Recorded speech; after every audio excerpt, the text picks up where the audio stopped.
So, let's talk about something that could genuinely change how you feel day to day. We're going to dive into 4 super simple but really profound habits from Japan, and they're all designed to help rewire your brain for a much deeper sense of peace and stability. Ready? Let's get into it. Okay, let me ask you something. Does this sound familiar?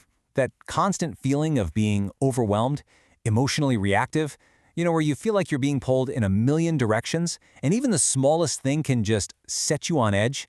Yeah, that's kind of the signature of modern life, and it can leave you feeling like you're just reacting to your day instead of actually living it.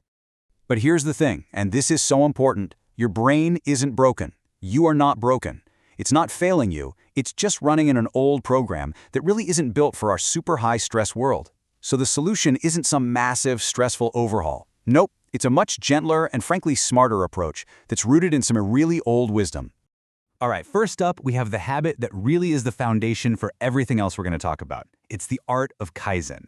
Now, this is a powerful Japanese philosophy that basically translates to change for the better, and it's all about embracing tiny, consistent steps to create these huge, lasting changes over time. And the psychology behind this is just fascinating. See, when we set these huge, ambitious goals, we often trigger our brain's fear response. The amygdala, your brain's little alarm system, it just goes haywire, and everything feels so overwhelming that we shut down, we procrastinate. But Kaizen, it cleverly bypasses this whole process by focusing on improvements that are so small, so laughably easy, that your brain doesn't even see them as a threat. It just keeps you engaged and moving forward minus all the stress. So how do you actually do this? It's incredibly simple. First, you pick a goal, something like, I want to be less stressed. Then, and this is the key, you break it down into a tiny daily action. And I mean tiny. Not meditate for 20 minutes, but something as small as, take 3 deep breaths the second I wake up. And then step 3, the real magic happens with consistency. Doing that one tiny thing every single day is what actually builds the new neural pathways for peace. Our second habit builds right on top of that foundation of small steps. This one is all about mastering cognitive restraint. Now, I know that sounds kind of complex, but I promise you, it's really about discovering the incredible superpower that's hidden in a simple pause. You ever snap at someone and immediately wish you could just take it back? Of course, we all have. Well, cognitive restraint is the tool that prevents that from happening. It's not about pushing your feelings down or suppressing them. It's about creating this tiny little space between a trigger, like, say, a frustrating email, and how you respond. In that little gap, you just observe the feeling of anger or annoyance without letting it grab the steering wheel. So this is the shift you're making, right here. You're moving away from that instant, automatic, emotion-driven reaction that, let's be honest, you often regret. And you're moving toward a delayed, considered response that's actually aligned with your values. It's the difference between being a puppet of your emotions and becoming the master of your own mind. And that feeling, that is truly empowering. This leads us perfectly into our third habit, which is all about tapping into your body's own inner wisdom. I mean, think about it. We carry this powerful source of data with us 24/7. This habit is about developing what scientists call interoceptive awareness, or, to put it simply, the art of tuning into your body's internal signals. You see, your body is constantly sending you signals about how you're feeling, often long before your conscious mind even catches on. This skill is just about learning to listen. It's how you catch stress before it explodes into full-blown overwhelm.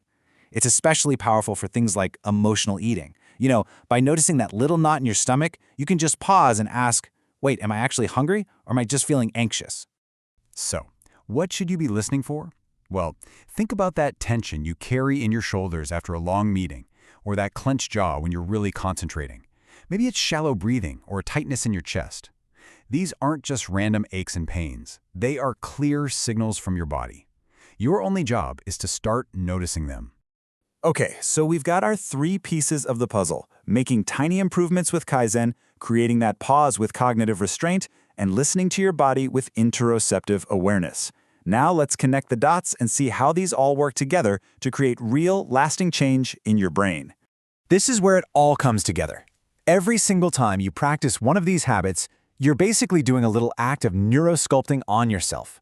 That tiny Kaizen step, that brief pause before you react, that one single moment of noticing your breath, each one of those actions strengthens the neural pathways for calm and weakens the old, worn-out pathways for reactivity. It's like the compounding interest of mindfulness, and over time, it's what creates profound emotional stability. So as we wrap this up, let's make this real. Right here, right now. Forget about transforming your whole life tomorrow. That's not what this is about. Instead, I want you to answer this question for yourself. What is the one single tiny change you will commit to today? Maybe it's just putting your phone down 5 minutes earlier tonight, or maybe it's taking just one deep breath the next time you feel that wave of frustration. Whatever it is, that one tiny step, that's where it all begins.